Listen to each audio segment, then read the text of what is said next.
Everyone carries a shadow, and the less it is embodied in the individual's conscious life, the blacker and denser it is. If an inferiority is conscious, one always has a chance to correct it. But if it is repressed and isolated from consciousness, it never gets corrected, and is liable to burst forth suddenly in a moment of unawareness. At all counts, it forms an unconscious snag, thwarting our most well-meant intentions. Carl Jung talks about two types of shadows: the personal shadow, the unknown dark side of our personality, and the collective shadow, the unknown dark side of society. Starting with the personal shadow, Jung calls it the thing a person has no wish to be. It represents unknown or little known attributes and qualities of the ego. It is the sum of all those unpleasant qualities we like to hide from ourselves. The shadow contains inferiorities which everybody has but prefers not to know about. They seem weak, socially unacceptable, or even evil. The shadow is most visible when one is in the grip of anxiety or other emotions, under the influence of alcohol, etc. One may suddenly blurt out a hostile remark during a friendly conversation. When we do not want to assimilate what we despise, we project it onto others. It is possible for one to be acquainted with one's shadow and be partly conscious of it, that is, under ego control.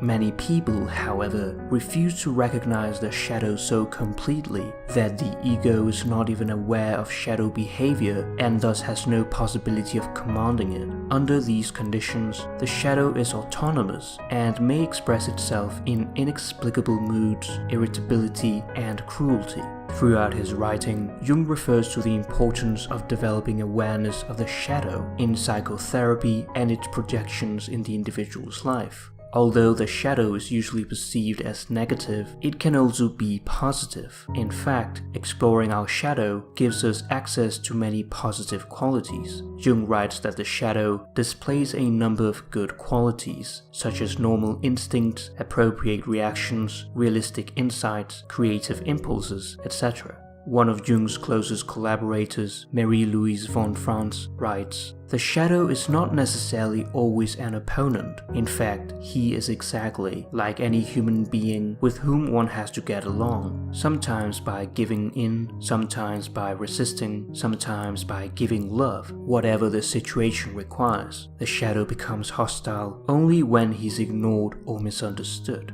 The shadow contains all sorts of qualities, strengths and potentials, which if remain unexplored, give us a state of impoverishment in our personality, creating unconscious snags which inhibit the growth and embodiment of these good qualities that lie dormant in our psyche. For instance, a person might believe that being assertive is being rude or aggressive, losing the qualities of confidence and the ability to speak up for himself in an honest and respectful way, which in turn may lead to less proactivity, make it more difficult to get a raise or job promotion, struggle with money, and so on. So, when a person encounters an assertive person, deep down he feels resentment and guilt, which makes his shadow blacker and denser. These valuable aspects ought to be assimilated into actual experience and not repressed.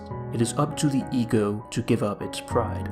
We also encounter our shadow in our dreams. As a person of the same sex as the dreamer, it is what seems to be a criticism of our character from the unconscious, an inner judge of your own being that reproaches you, and the result is usually embarrassed silence. We must identify the contents of the shadow and integrate them into our personality. This is the process of the realization of the shadow, also known as shadow work. Here begins the painfully and lengthy work of self-education. One must enter into long and difficult negotiations with the shadow, a work, we might say, that is the psychological equivalent of the labors of Hercules. Through shadow work, one can observe one's shadow outwardly by watching one's emotional reactions and being radically honest about one's interactions with others, and inwardly by exploring one's dreams. This allows one to become enlightened and reduces the shadow's destructive potential, not so much as it were by waging war against the darkness, but by bringing the darkness to the light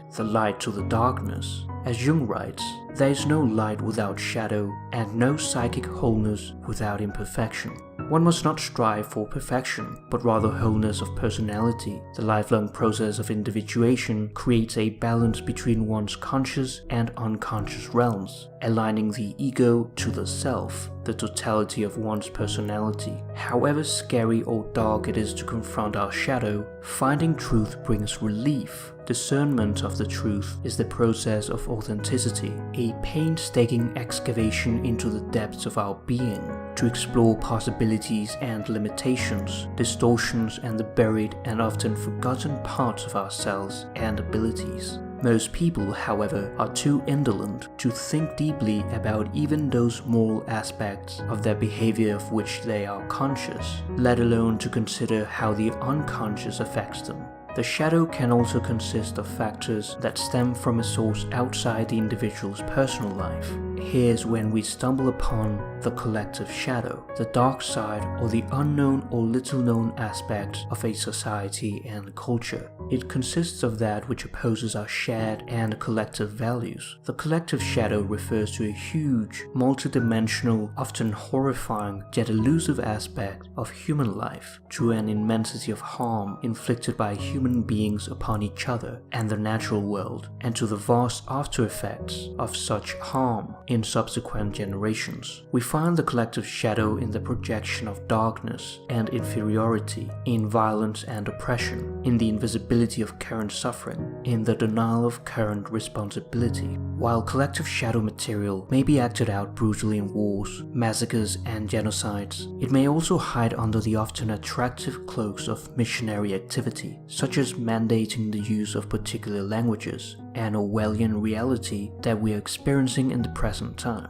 As is the nature of all shadow material, whether individual or collective, its existence and influence may be pervasive without being obvious. The collective shadow manifests outwardly in atrocities, persecution, physical suffering, sickness, poverty, malnutrition, alcoholism, crime, the death of cultures, and so on. It may also manifest more inwardly amid the complexities of each individual's psyche as hatred toward oneself, one's heritage, and one's culture, depression and feelings of impotence, the desire for revenge so that others might experience something like one's own pain, etc. The collective shadow is what has historically been labeled evil. In the Christian tradition, it would be the devil, and someone who's possessed by the devil loses his human quality and acquires a demonic nature.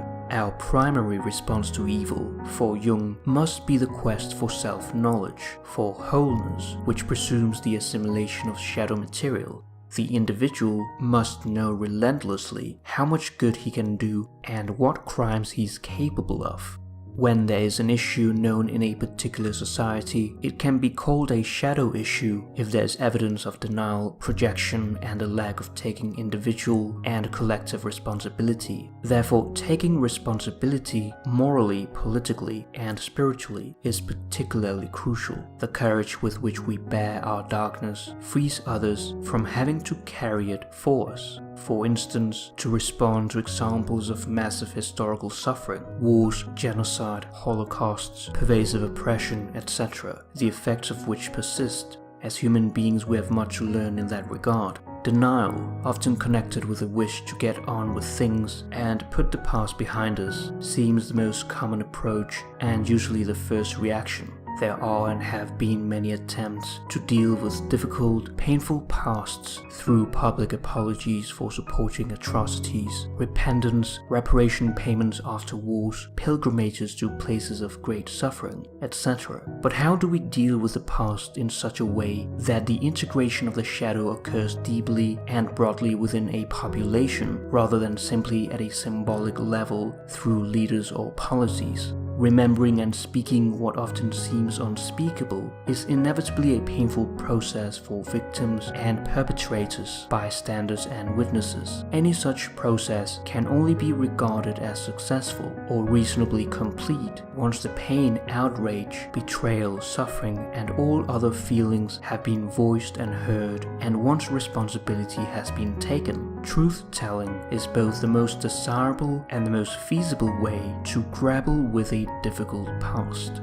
One example of a terrible mass psychosis represented by the collective shadow is Nazi Germany, where people fell into the demonic nature through their personal shadow. They joined the Nazi party and did worse things than they could ever have imagined or would have done under normal social conditions. In this sense, the personal shadow is the bridge to the collective shadow. Therefore, it is important to solve one's inner conflicts first, one's personal shadow, so that one does not fall into the collective shadow unconsciously. One may then later influence other people, and society would be better off as a whole. If we practice mindfulness, we will know how to look deeply into the nature of war and, with our insight, wake people up so that together we can avoid repeating the same horrors again and again. The war is in us, but is also in everyone. Everything is ready to explode, and we are all co-responsible.